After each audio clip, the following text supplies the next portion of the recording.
السلام علیکم ورحمۃ اللہ وبرکاتہ۔ یہ جو پوسٹ بھیجی گئی ہے اس میں جس کا عنوان ہے عید میلاد پر تیسرا اعتراض، کیا صحابہ کرام علیہم الرضوان نے کبھی عید میلاد النبی کا انعقاد کیا؟ اس کے جواب میں لکھا ہے کسی بھی اچھے کام کو یہ کہہ کر غلط قرار دینا کہ یہ کام صحابہ کرام علیہم رضوان نے نہیں کیا، لہذا ہمیں بھی نہیں کرنا چاہیے، سراسر بیوقوفی پر مبنی۔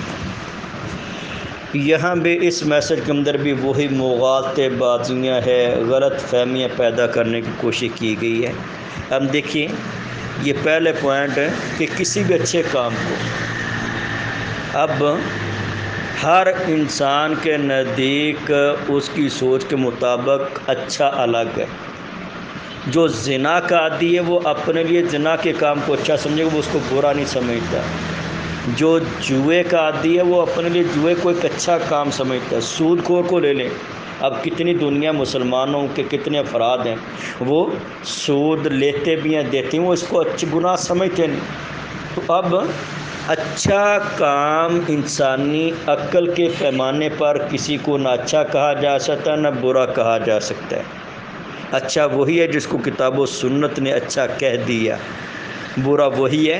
جس کو کتاب و سنت نے برا کہہ دیا۔ حجۃ الوداع کے موقع پر اللہ کے پیغمبر نے جو پند و نصائح کیے تھے ان میں یہ بات بھی تھی، آپ جس طرح کہ علامہ البانی رحمہ اللہ اپنی کتاب حجۃ النبی کے اندر وہ روایت بھی لے کر آئے ہیں۔ آپ نے فرمایا کوئی نیکی کا ایسا، اچھائی کا، خیر کا ایسا عمل نہیں ہے جو تمہیں اللہ کے قریب کر دے، جنت کے قریب کر دے، جہنم سے دور کر دے، وہ نیکی، اچھائی، خیر کا کام میں نے تمہیں بتلا نہ دیا ہو۔ اور کوئی ایسا برائی کا کام نہیں ہے کہ جو تمہیں اللہ سے دور کر دے، جنت سے دور کر دے اور جہنم کے قریب کر دے، میں محمد نے اس سے تمہیں ڈرا نہ دیا ہو۔ یعنی کہ آپ نے ہر اچھے عمل کے بارے میں بھی اپنی امت کو بتلا دیا اور ہر برے عمل کے بارے میں بھی اپنی امت کو بتلا دیا۔ اب اگر آپ کہہ رہے ہیں کسی بھی اچھے کام کو، اگر آپ کا یہ لفظ اچھا کام یہ اللہ کے پیغمبر سے ثابت ہے تو سر آنکھوں پر، ہمیں کوئی اس سے سروکار نہیں ہے، ہمیں کوئی تکلیف نہیں ہے۔ اگر اللہ کے پیغمبر سے اس میلاد کا اچھا ہونا ثابت ہے تو ہمارے سر آنکھوں پر ہمارے محبوب پیغمبر نے اچھا قرار دے دیا۔ کون بد نصیب ہوگا جو اللہ کے پیغمبر کے اچھے قرار دیے گئے عمل کو بدعت یا برا قرار دے یا گناہ قرار دے؟ لیکن پہلے اس کا اچھا ہونا کتاب و سنت سے ثابت ہونا چاہیے۔ محض وہ الفاظ کی ملمہ سازی کرنے سے، سابقے لاحقے لگانے سے، الفاظی لکھ دینے سے کسی چیز کا ثبوت نہیں ہوتا، کوئی چیز ثابت نہیں ہوتی۔ نمبر 2، آگے کہہ رہے ہیں کہ بے شمار ایسے کام ہیں جو صحابہ کرام علیہم رضوان نے نہیں کیے اور مسلمان اسے کر رہے ہیں، بلکہ یہ سوال اور اعتراض اٹھانے والے وہابی دیوبندی بڑے شور و زور سے یہ کام کرتے ہیں۔ اب یہاں چند اعتراضات ہیں اور ان اعتراضات میں سے پہلا اعتراض یہ ہے، سنیے، دور رسالت اور دور صحابہ کرام علیہم الرضوان میں عیدین اور حج کے اجتماعات کے علاوہ کوئی 3 روزہ اجتماع نہیں ہوتا تھا، نہ وقت مقرر کر کے خصوصی دعا ہوتی تھی اور نہ ہی وقت مقرر کر کے کوئی 6 روزہ لگاتا تھا۔ یہ عیدین کا اجتماع ہے یا حج کا اجتماع، یہ علمی مجالس ہوتی ہے۔ آپ دیکھ لیں اللہ کے پیغمبر کے عیدین کے اجتماع کے اندر بھی آپ علم دے رہے ہیں، وعظ، نصیحت، خیر خواہی کر رہے ہیں۔ حج کے موقع پر بھی دیکھ لیں، خذوا عنی مناسککم، آپ بول کر کہہ رہے ہیں کہ مجھ سے حج کے طریقے سیکھ لو، ہو سکتا ہے کہ آئندہ سال میں تم سے نہ مل سکوں۔ تو علمی مجالس وہ عیدین کی صورت میں ہے، حج کی صورت میں ہے، اس کے لیے یک روزہ، 2 روزہ، 3 روزہ یہ علمی مجالس قائم کی جا سکتی ہے، اس میں کوئی حرج نہیں ہے۔ اور یک روزہ کانفرنس، اجتماع یا 1 سے زیادہ روزہ کے لیے وہ مشکات کی کتاب الفتن کے اندر روایات موجود ہیں۔ یہ اعتراض ہی سرے سے جہالت پر مبنی ہے۔ اللہ کے پیغمبر سے یہ یک روزہ، 2 روزہ یہ اجتماعات، علمی مجالس قائم کرنا اللہ کے پیغمبر سے ثابت ہے، لہذا یہ بھی ان کا اعتراض پہلا باطل و مردود ہے۔ دوسرا اعتراض جو بطور الزام کے ہے، دور رسالت اور دور صحابہ کرام علیہم الرضوان میں سیرت کانفرنس، محمد رسول اللہ صلی اللہ علیہ وسلم کانفرنس، ختم نبوت کانفرنس، اہل حدیث کانفرنس وغیرہ کبھی منعقد نہیں ہوئی تھی۔ یہ سوال نہیں، یہ اعتراض نہیں، یہ بھی مغالطہ ہے۔ اب سیرت کانفرنس ہے، یہ محمد رسول اللہ صلی اللہ علیہ وسلم کانفرنس ہے، یہ ساری کانفرنسیں جو ہوتی ہیں یہ علمی مجالس ہے۔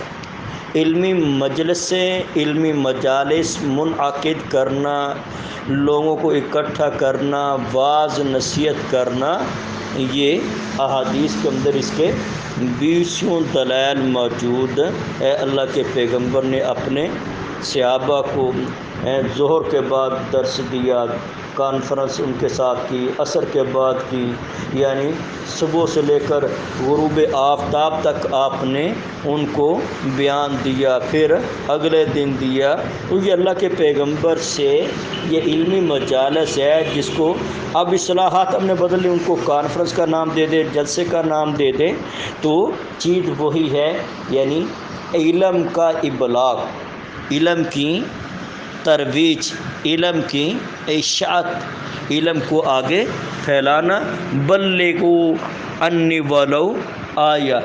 یہ اللہ کے پیغمبر کے حکم پر عمل کرنا ہے کہ اگر تمہیں میری طرف سے ایک آیت، ایک مسئلہ بھی پہنچا ہے، اس کو میری طرف سے آگے بیان کر دو۔ اور حجۃ الوداع کے موقع پر آپ نے کیا کہا تھا کہ جو یہاں موجود ہیں یہ میرے پیغامات ان لوگوں تک پہنچا دیں جو یہاں موجود نہیں ہے۔ تو یہ تو اللہ کے پیغمبر نے خود ترغیب دلائی ہے۔ یہ سوال کرنا یہ مغالطہ بھی ہے اور پرلے درجے کی جہالت اور حماقت و بیوقوفی یہ ہے کہ یہ کہنا کہ یہ کانفرنس وغیرہ سیرت کانفرنس ہے، وہ اللہ کے پیغمبر کی سیرت، آپ کی حیات طیبہ کی عکاسی کی جاتی ہے، مسلمانوں کو بتلایا جاتا ہے کہ اللہ کے پیغمبر کے طور اطوار، آپ کے طریقے، آپ کی وضاحت، آپ کے اوصاف، آپ کے اخلاق حمیدہ یہ تھے۔ ایسے محمد رسول اللہ کانفرنس ہے، ختم نبوت کانفرنس ہے، اللہ کے پیغمبر کا خاتم النبیین کتاب و سنت کے دلائل سے ثابت کر کے لوگوں کے ایمان اور عقیدے کو پکا کرنا ہے، یہ ساری کی ساری علمی مجالس ہے، تو علمی مجالس وہ قائم کی جا سکتی ہے، لہذا یہ اعتراض اس سرے سے باطل و مردود ہے۔ تیسرا اعتراض ہے دور رسالت اور دور صحابہ کرام علیہم الرضوان میں ختم بخاری جلسہ دستار فضیلت اور نہ ہی اپنے دارالعلوم کا 100 سالہ جشن منایا گیا۔ تو یہ ختم بخاری ہے یا جلسہ وغیرہ یہ بھی علمی مجلس سے ہیں، اور جو علم کے اندر رسوخ حاصل کر رہے ہیں ان کی حوصلہ افزائی ہے، اور جو اس مجلس کے اندر آئیں ان کے لیے علم کی طرف داعیہ پیدا کرنا ہے، تو ایسی مجالس قائم کرنے کے اندر شرعاً کوئی حرج نہیں ہے، یعنی کہ اہل علم کی قدردانی کرنا اور دوسرے لوگوں کو علم کی طرف راغب کرنا، یہ علمی مجالس ہیں، یہ جائز ہے۔ چوتھا اعتراض ہے کیا کبھی صحابہ کرام علیہم الرضوان نے خلفائے راشدین کے ایام منائے، ان کے ایام پر راستوں کو بلا کر کے کبھی جلوس ریلیاں نکالی، کبھی تحفظ حرمین ریلی، کبھی توہین آمیز خاکوں کے خلاف جلوس نکالے۔ اب یہ ایام منانے یہ کوئی دین کا حصہ نہیں، نہ اس کو کوئی دین کا عمل سمجھ کر مناتا ہے۔ باقی حرمین کا تحفظ وہ اسلام کے شعائر میں سے، اس کی حفاظت کرنا، اس کا احترام کرنا، اس کا تقدس کا خیال رکھنا، یہ ہمارے ایمان کا حصہ ہے۔ اگر آپ نہ سمجھیں تو وہ آپ کی مرضی ہے، وہ آپ کا اللہ کے ساتھ معاملہ ہے۔ ہمارے نزدیک تو حرمین کی حفاظت کرنا، اپنی جان کو قربان کر دینا باعث اعزاز اور باعث فخر ہے۔ یہ ہمارے مقدس مقامات ہیں، اسلام کے شعائر میں سے ان کا احترام کرنا، ان کی حفاظت کرنا، ان کے تقدس کا خیال رکھنا، یہ ہمارے ایمان کا لازمی حصہ ہے۔ اور ایسے اللہ کے پیغمبر کے توہین آمیز خاکوں کے خلاف اپنے غصے کا اظہار کرنا، یہ غیرت ایمانی ہے۔ تو یہ ہمارے پیغمبر کی گستاخی کرے، جس طرح صحابہ کے دور کے اندر جب کوئی آدمی اللہ کے پیغمبر کو غصہ دلا دیتا تو کیا صحابہ تلوار نہیں نکال دیتے تھے؟ سیدنا عمر نے کتنی دفعہ کہا تھا اللہ کے پیغمبر مجھے اجازت دیجیے اس منافق کی میں گردن اڑا دوں۔ تو اللہ کے پیغمبر کا دفاع کرنا اور آپ کے توہین کرنے والوں کو کیفر کردار تک پہنچانا، یہ تو اللہ کے پیغمبر نے اسپیشل محمد بن مسلمہ رضی اللہ تعالیٰ عنہ اور دیگر صحابہ کو، وہ عبداللہ بن عتیق رضی اللہ تعالیٰ عنہ کو آپ نے اسپیشل ان کی سرکوبی کے لیے بھیجا۔ تو لہذا اللہ کے پیغمبر کے توہین آمیز خاکیں چھاپنے والوں کے خلاف اپنے غیظ و غضب کا اظہار کرنا، یہ پیغمبر کے ساتھ محبت ہے اور اپنے پیغمبر کے ساتھ عقیدت ہے، اور یہ ہمارے ایمان کا حصہ ہے کہ اپنے پیغمبر کی ناموس پر، آپ کے تقدس پر اپنے آپ کو قربان کر دینا، لہذا یہ شرعاً جائز ہے۔ اللہ کے پیغمبر نے اپنے گستاخوں کو کیفر کردار تک صحابہ کے ذریعے پہنچایا، آپ نے ترغیب دلائی کون ہے میری حفاظت کرے، کون ہے میرا خیال کرے۔ تو لہذا اللہ کے پیغمبر کے توہین آمیز خاکوں کے خلاف جلوس نکالنا، یہ امت کے اندر بیداری بھی پیدا کرنا ہے اور امت کے اندر وہ ذمہ داری بھی پیدا کرنا ہے اور اپنے پیغمبر کی تعلیمات کے ساتھ وابستہ کرنا ہے۔ تو یہ تو ہمارے ایمان کا حصہ ہے۔ پانچواں اعتراض ہے، کیا کبھی صحابہ کرام علیہم رضوان نے اپنے آپ کو سلفی، محمدی، اہل حدیث، غرباء اہل حدیث کا؟ تو یہ صفاتی نام ہے۔ دیکھیے صحابہ کو اصحاب صفہ بھی کہا گیا اور صحابہ کو انصار بھی کہا گیا، صحابہ کو مہاجر بھی کہا گیا، تو لہذا یہ صفاتی نام ہے، یعنی وہ مسلم بھی ہیں، مومن بھی، قرآن کے اندر ان کو مومن بھی کہا گیا ہے، مسلم بھی کہا گیا ہے، اور ان کو مہاجر بھی کہا گیا ہے، ان کو انصار بھی کہا گیا ہے، اصحاب صفہ بھی کہا گیا ہے۔ تو لہذا یہ صفاتی نام ہے۔ صفاتی نام ایک چیز کے کئی صفاتی نام ہو سکتے ہیں، جس طرح اللہ ہمارے نبی کریم صلی اللہ علیہ وسلم کے کئی صفاتی نام، تو ایک چیز کے کئی صفاتی نام ہونا یا رکھنا یہ شرعاً کتاب و سنت سے ثابت ہے، یہ کوئی کوئی عیب، جس طرح اہل کتاب، یہ کئی مسلمانوں کے سامنے اہل کتاب کو کہیں ان کو اہل کتاب بھی کہا گیا، کہیں ان کو یہودی بھی کہا گیا، کہیں ان کو عیسائی بھی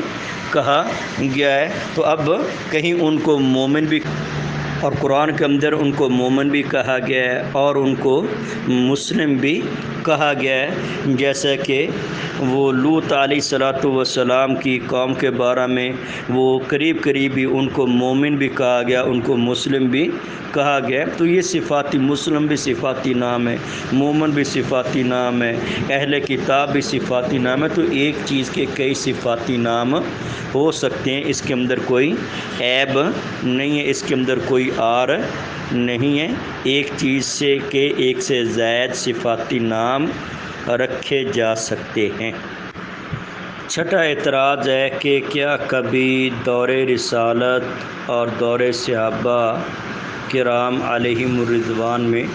مساجد میں قرآن مجید اور تسبیح وغیرہ رکھی جاتی تھی؟ تو مساجد کے اندر قرآن مجید رکھنا اور قرآن مجید کی تعلیم دینا تو یہ دلائل سے ثابت ہے، کیونکہ پرانے دور کے اندر، اللہ کے پیغمبر کے دور کے اندر وہ قرآن مجید کے وہ لکھا جاتا تھا اور آپ نے لوگوں کو ترغیب دلائی تم میں سے کوئی ایک وہ مسجد میں آ کر قرآن کی آیت سیکھے، یہ اس کے لیے سرخ رنگ کی اونٹنی سے بہتر ہے۔ جو 2 آیتیں آ کر مسجد میں سیکھے وہ 2 سرخ رنگ کی اونٹنیوں سے بہتر ہے، جو 3 آیتیں سیکھے اس کے لیے وہ 3 اونٹنیوں سے بہتر ہے۔ اب اللہ کے پیغمبر نے مسجد کے اندر آ کر قرآن سیکھنے کی، قرآن پڑھنے کی ترغیب دلائی ہے، کیونکہ اس دور کے اندر قرآن پڑھنا اور پڑھانا اس کا زبانی یعنی حافظے پر اعتماد کیا جاتا تھا۔ اگرچہ اللہ کے پیغمبر وہ لکھوا لیا کرتے تھے، صحابہ کرام بھی لکھا کرتے تھے اور ان کے پاس مختلف چیزوں پر لکھا ہوا قرآن مجید موجود ہوتا تھا۔ تو لہذا قرآن مساجد کے اندر قرآن پڑھنے اور پڑھانے کی ترغیب دلائی۔ خیرکم من تعلم القرآن وعلمہ، تم میں سے سب سے بہترین وہ جو قرآن سیکھے اور آگے قرآن سکھائے، ترغیب بھی دلائی گئی ہے۔ تو لہذا قرآن مجید یہ مسجد کے اندر رکھنا یہ ایصال ثواب والے اعمال میں سے، جس طرح کہ سنن ابن ماجہ کے اندر بھی روایت ہے کہ ان اعمال میں سے جن کا انسان کو مرنے کے بعد بھی اجر ملتا ہے، ثواب ملتا ہے، وہ مصحف جو اللہ کے راستے میں وقف کر دیا جائے۔ اب مصحف قرآن جو ہے یہ مساجد کے اندر لوگ رکھ دیتے ہیں اور پڑھنے والے اس کو پڑھ لیتے ہیں۔ تو جب اللہ کے پیغمبر کے بعد یہ لکھا گیا تو اس کو مختلف علاقوں کے اندر جو خلافت کے بنیادی مراکز سے ان کے اندر بھیج دیا گیا تاکہ لوگ اس کے مطابق اپنے وہ نسخوں کی تصحیح وغیرہ کر لیں۔ اگر اختلاف ہو تو اختلاف کے وقت اس نسخے کی طرف رجوع کیا جائے۔ تو قرآن مجید مساجد میں رکھنا، مساجد کے اندر جب قرآن کی تعلیم سیکھنے اور سکھانے کی ترغیب دلائی گئی ہے تو لہذا وہ قرآن کے ذریعے اوپر سے دیکھ کر بھی تعلیم دی جا سکتی ہے اور زبانی بھی دی جا سکتی ہے۔ باقی تسبیحات وغیرہ یہ آپ لوگوں نے ہی اس کو زیادہ ترویج دی ہے، ہم تو ہاتھوں پر تسبیح کرنے کے قائل ہیں، اس لیے ہماری مساجد کے اندر آپ کو یہ تسبیحاں لٹکی ہوئی نظر نہیں آئیں گی۔ یہ صرف آپ لوگوں کے ہاں ہی طریقہ، ہم تو ہاتھوں کی انگلوں کے پوروں پر تسبیح کرنے کے قائل ہیں، اور یہ ہاتھ بھی ہمارے خلاف کل قیامت کے دن ہمارے حق میں اللہ کے حضور گواہی دیں گے۔ تو اس بنا پر ہم ہاتھوں پر ہی تسبیحات کرنے کے قائل ہیں۔ ہم نے مساجد کے اندر تسبیح نہیں رکھی، وہ آپ ہی لوگوں کی مساجد کے اندر تسبیحاں وغیرہ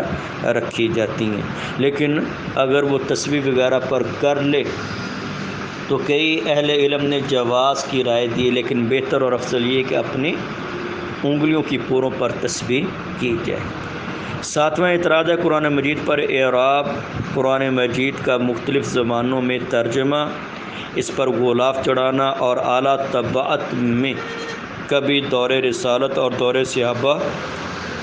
کرام علیہم رضوان میں تھا۔ دیکھیے یہ چیزیں وسائل جتنے مسلمانوں کے پاس آتے گئے ہر چیز کے اندر بہتری سے بہتری لائے گی۔ اب آپ یہ اعتراض کرنے بیٹھ جائیں گے کہ اس دور کے اندر موٹر سائیکل تھی، اس دور کے اندر گاڑی تھی، ایئر لائن تھی، ریل گاڑی تھی، اب ان چیزوں کو ہم دین نہیں سمجھتے۔ یہ کہ موٹر سائیکل پر کوئی سفر کرے گا تو 2 نفروں کا ثواب ہوگا، وہ جو گاڑی پر سوار کرے گا اس کو 4 نفروں کا ثواب ہوگا، جو ریل پر گاڑی پر کرے گا اس کو 8 کا ہوگا، جو ایئر لائن پر کرے گا اس کو 12 کا ثواب ہوگا۔ ہم اس کے تو نکال یہ ایجادات ہیں، یہ بدعت کے اندر نہیں آئے گی، کیونکہ بدعت کسے کہتے ہیں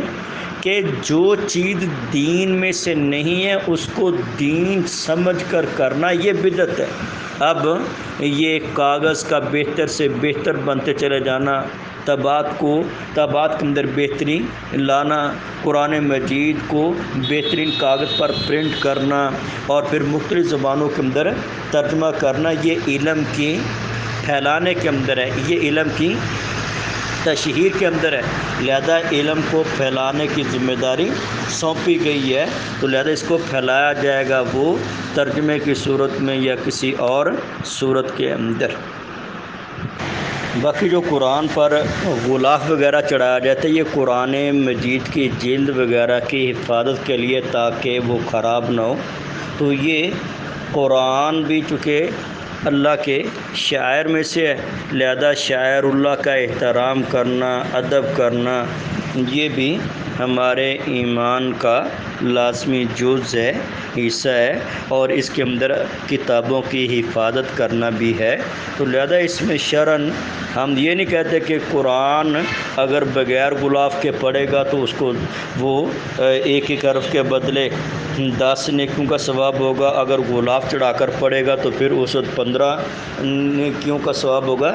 نہیں، یہ قرآن کی حفاظت کے لیے کتاب کے ساتھ محبت، اور یہ کتاب کے ادب میں سے ہے، تو جتنا بندہ کتاب کا ادب کرتا ہے اتنا زیادہ اللہ تعالیٰ اس کو علم بھی عطا فرماتے۔ با ادب با نصیب، وہ آپ نہ بننا چاہیں تو وہ آپ کی مرضی ہے۔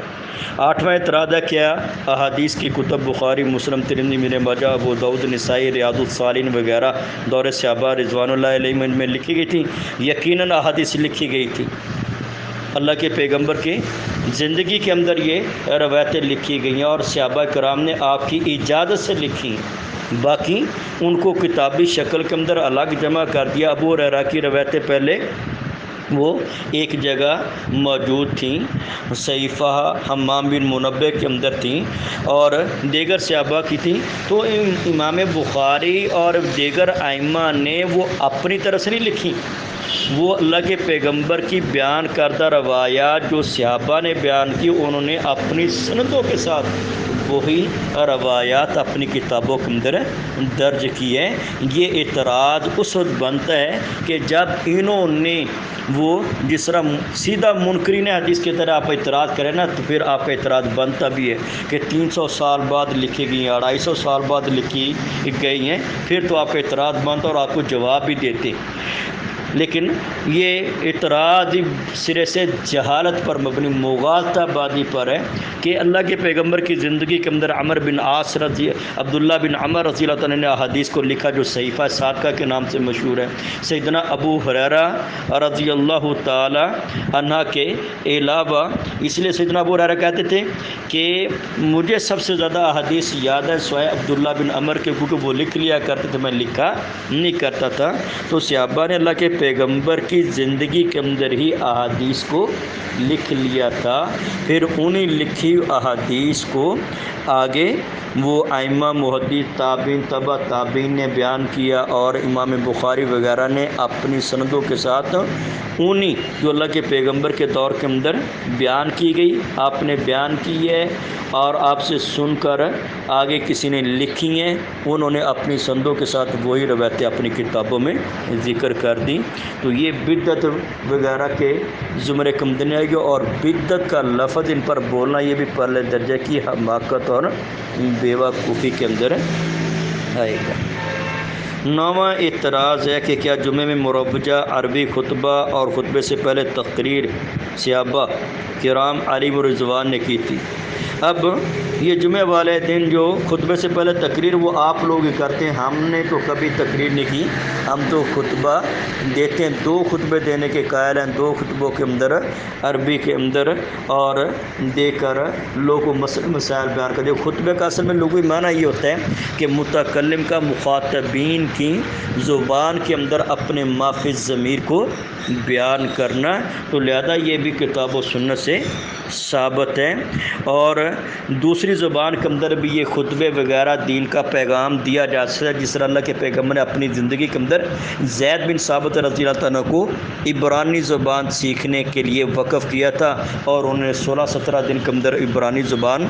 سیکھ لی تھی، اور پھر وہ یہودیوں کے ساتھ جو آپ کی خط و خطابت ہوتی تھی وہ زید بن ثابت رضی اللہ تعالیٰ کے حوالے سے ہوا کرتی اور اس طرح سیدنا ابو ہریرہ رضی اللہ تعالیٰ وہ 3 لغتوں کے ماہر تھے، 3 بولیوں کے اندر، عربک، فارسی اور حبشی زبان کے اندر وہ مہارت رکھتے تھے، لہذا ایسی صورت میں وہ غیر اجمی اقوام کو اگر علم بیان کرنا ہے تو ان کی زبان کے اندر، اب ہماری زبان عربی نہیں، اللہ نے ہر پیغمبر بھی، ہر رسول ہر قوم کی بولی کے اندر بھیجا ہے، کیونکہ دعوت کا اصل مقصد ہی یہ ہے کہ اس قوم کو اس کی بولی کے اندر میسج دیا جائے، پیغام دیا جائے۔ تو لہذا جمعے کے خطبے کو وہ تقریر پہلے کرنا، اس کا تو واقعتاً کوئی ثبوت نہیں، اور ہم اس کے قائل ہی نہیں، نہ فاعل ہے۔ جنہوں نے اعتراض کیا وہی اس پر عمل کرتے ہیں۔ باقی خطبہ عربی کے اندر بھی دیا جائے اور ساتھ لوگوں کو مسئلے مسائل بھی اپنی بولی کے اندر سمجھائے جائے، یہ جائز ہے، درست ہے، اس کے اندر کوئی حرج نہیں ہے۔ 10واں اعتراض ہے، کیا ایمان مفصل، ایمان مجمل اور 6 کلمے پڑھنا یاد کرنا صحابہ علیہ رضوان کے دور میں تھا؟ یہ بھی آپ کا اپنا بنایا ہوا ہے، کتاب و سنت سے یہ ثابت نہیں، نہ ایمان مفصل ثابت ہے، نہ ایمان مجمل ثابت ہے، اور یہ 6 کلمے اس پر میرا مستقل میسج ریکارڈ کیا ہوا ہے کہ ان میں سے 3 کلمے جو وہ صبح و شام کے اذکار کے اندر ثابت ہے، باقی جو 3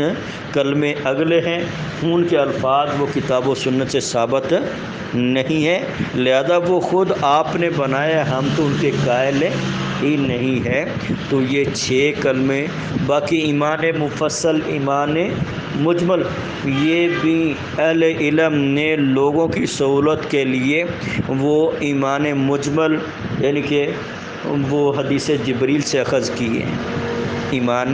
مجمل حدیث جبریل سے اخذ کیے، اور پھر ایمان مفصل وہ دیگر احادیث جو کتاب الایمان، کتب الایمان وغیرہ کے اندر ہے ان کو ملا کر ان کی تفصیل بیان کر دی ہے۔ تو یہ ایمان اجمالی طور پر بھی بعض احادیث میں ذکر کیا گیا، اور دوسری روایات میں ایمان کو مفصل طور پر بھی بیان کیا گیا، تو لہذا لوگوں کی سہولت کے لیے وہ لکھ دیا گیا یہ ایمان مجمل ہے، یہ ایمان مفصل ہے۔ باقی 6 کلمے، ان میں 3 کلمے وہ صبح و شام کے اذکار کے اندر ثابت ہیں،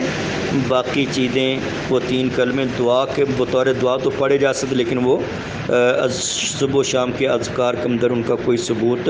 وغیرہ نہیں۔ تو یہ تھے 10 اعتراضات، یہ بھی دراصل مغالطے ہے، اور یہ صرف مغالطے کیوں دیا جا رہے؟ میلاد کی بدعت کو ثابت کرنے کے لیے کہ جب ان کا ثبوت نہیں ہے تو یہ کام کیے جاتے ہیں، تو لہذا اگر میلاد کا ثبوت نہیں ہے تو پھر وہ کیوں نہیں منائی جا سکتی ہے؟ یہ سارے مغالطہ باتیاں ہیں، دھوکہ دہی ہیں، یقیناً ان کو کل قیامت کے دن اللہ کی بارگاہ کے اندر پیش ہو کر اپنے ان کرتوتوں کا ضرور جواب دینا پڑے گا، اور وہاں پھر اللہ سبحانہ و تعالیٰ سب کے سامنے کھول کر بیان کر دے گا کہ جن چیزوں کے اندر یہ اختلاف کیا کرتے تھے اور کون حق پر تھا اور کون باطل پر تھا۔ اب آخر میں نوٹ دے، یہ تمام کام صحابہ کرام علیہم رضوان نے نہیں کیے، مگر آج پوری دنیا کے لوگ یہ کام کر رہے ہیں، یہ کہہ کر ان کاموں پر بدعت کا فتویٰ کیوں نہیں لگایا جاتا؟ اب دیکھیے کہ یہ ان میں سے جو کچھ باتیں ہیں وہ تو ثابت ہیں، ان پر تو بدعت کا فتویٰ لگایا نہیں جا سکتا، اور جو نہیں ثابت ان کو وہ بطور دین سمجھ کر نہیں کرتے، لہذا جو بطور دین جس طرح موٹر سائیکل پر سفر کرنا، ریل گاڑی پر سفر کرنا، اس کو دین سمجھ کر نہیں سفر کیا جاتا کہ ہم موٹر سائیکل پر سفر کریں گے تو 2 نفل کا ثواب ہے، گاڑی پر کریں گے تو 4 نفل کا ثواب، دین سمجھ کر نہیں کیا جاتا، لہذا ان کو بھی بدعت نہیں کہا جا سکتا، ان کو بدعت وغیرہ کرنا یہ پہلے درجے کی جہالت ہے۔ آخری نوٹ ہے، معلوم ہوا کہ اصل نشانہ اللہ تعالیٰ کے محبوب کا یوم ولادت ہے، ورنہ اتنا شور نہ مچایا جاتا۔ اصل نشانہ اللہ کے پیغمبر کا یوم ولادت نہیں ہے، آپ کی پھیلائی ہوئی بدعت ہے، آپ کے پھیلائے ہوئے لوگوں کے اندر غلط افکار اصل نشانہ ہے، ورنہ اللہ کے پیغمبر کا جو ولادت کا دن آپ نے روزہ رکھ کر منایا ہے، آپ بنائیں، آپ کو موت پڑے گی روزہ رکھ کر منانے کی، کیونکہ حلوے مانڈے کہاں جائیں گے، وہ ون سونیاں ڈشیں کہاں جائیں گی، کیونکہ اللہ کے پیغمبر کا جو ہم تو کہتے ہیں مصنوع طریقہ منائیں، اللہ کے پیغمبر نے اپنا دن منایا روزہ رکھ کر، اور تم وہ بنگڑے ڈال کر، وہ شور شرابے کر کے، دیگے چڑھا کر اور دیگر کام کر کے مناتے ہو، شرم آنی چاہیے ایسی باتیں کرتے وقت۔ اب ساری بحث کرنے کے بعد آخر میں یہ اعتراف بھی کر لیا کہ صحابہ نے میلاد النبی کیوں نہیں منائی۔ ہم کہتے ہیں کہ صحابہ پر غم چھایا تھا اللہ کے پیغمبر کی وفات کا، لہذا اس لیے وہ آپ کی میلاد وغیرہ انہوں نے نہیں ملائی۔ تو صحابہ پر غم چھایا تو ہم پر کیوں اللہ کے پیغمبر کے دنیا سے کے جانے کا غم نہیں ہے؟ تو لہذا، اور یہ عقلی اعتبار سے بھی، شرعی اعتبار سے نہیں، عقلی اعتبار سے بھی اگر خوشی اور غمی ایک جگہ اکٹھی ہو جائے تو وہاں غمی کا خوشی پر غلبہ ہوتا ہے۔ اب اللہ کے پیغمبر کی ولادت بھی ربیع الاول کے اندر ہے اور آپ کی وفات بھی ربیع الاول کے اندر ہے، تو لہذا جب خوشی اور غمی ایک جگہ اکٹھی ہو جائیں تو عقلی اعتبار سے غمی جو ہے وہ خوشی پر غالب ہوتی ہے، اور یہ عام مشاہدے کے اندر آنے والی بات ہے۔ تو یہاں آخر میں اعتراف بھی کر لیا کہ صحابہ نے کیوں نہیں منایا، حالانکہ صحابہ کے نہ منانے کی وجہ، یہ خوشی غمی تو ایک الگ بات ہے، صحابہ کے نہ منانے کی وجہ وہ کتاب و سنت کے اندر اس کا کوئی ثبوت نہیں۔ چلو ہم صحابہ کے بارے میں مان لیں، تابعین نے کیوں نہیں منائی، تبع تابعین نے کیوں نہیں منائی، پھر ائمہ اربعہ جن کے بارے میں آپ کہتے ہیں کہ 4 امام برک ہے، چاروں اماموں نے کیوں نہیں منائی؟ اصل میں اس کے صحابہ کے نہ منانے کی وجہ یہ اللہ کے پیغمبر کی زندگی کے اندر اس کا کوئی ثبوت نہیں ہے، کتاب و سنت کے اندر اس کا کوئی ثبوت نہیں ہے، لہذا یہ بدعت ہے، یہ ضلالت ہے، گمراہی ہے، یہ دین میں ثابت نہیں، لیکن اس کو دین سمجھ کر کیا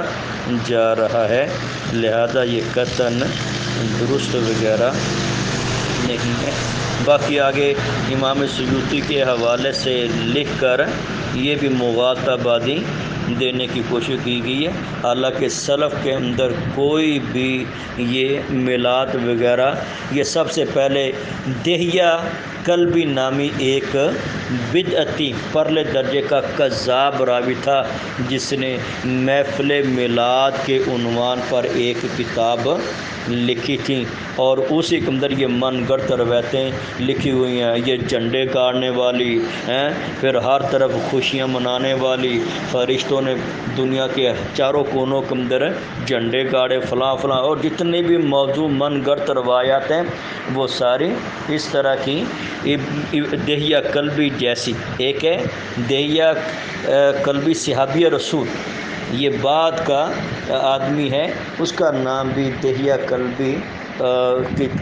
وہ دہیہ کی طرف اپنے آپ کو منسوب کرتا ہے، تو وہ کذاب راوی تھا، اس نے سب سے پہلے یہ حکمرانوں کی خواہش پر یہ کتاب لکھی تھی انعام بٹورنے کے لیے، اور پھر اس وقت کے حکمران نے اس کتاب کے عوض اس کو تول کر اشرفیاں بھی دی تھی، لہذا اب یہ عید میلاد النبی